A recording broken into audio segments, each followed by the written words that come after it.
And so if we start looking at these fairies that we ignore or that we laugh at so much, what do? They live near us but beyond our world. They live in these realms that are absolutely known for peace, for prosperity, for plenty.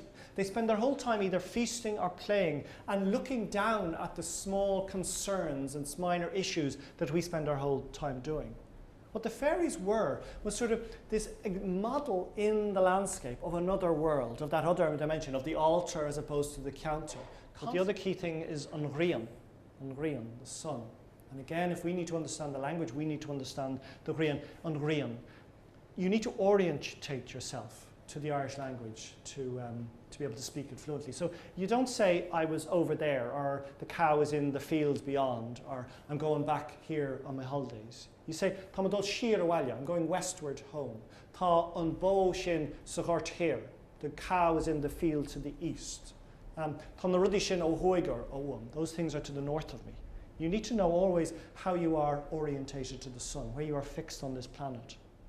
Dianach means the lonesomeness of a cow bereft of her calf. Dianach.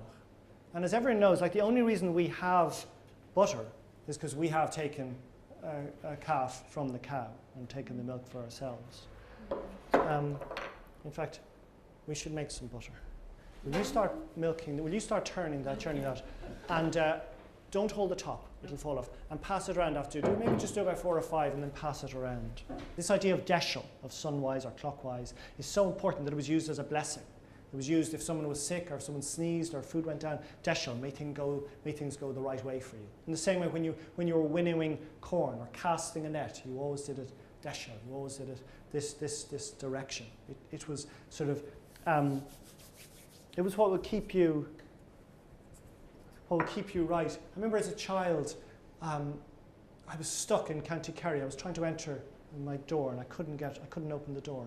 And Mike Ida shouted out to me. He says, "Casanucker in Aignigrain, Casanucker in Aignigrain." And I didn't understand him. And I tried, fiddling with the key, but I just couldn't get in. Casanucker in Aignigrain. And he comes up to me and he takes the key and he says, "Casanucker in Aignigrain." And I thought it was sort of a potent sort of magic spell that was meant because the door suddenly opened.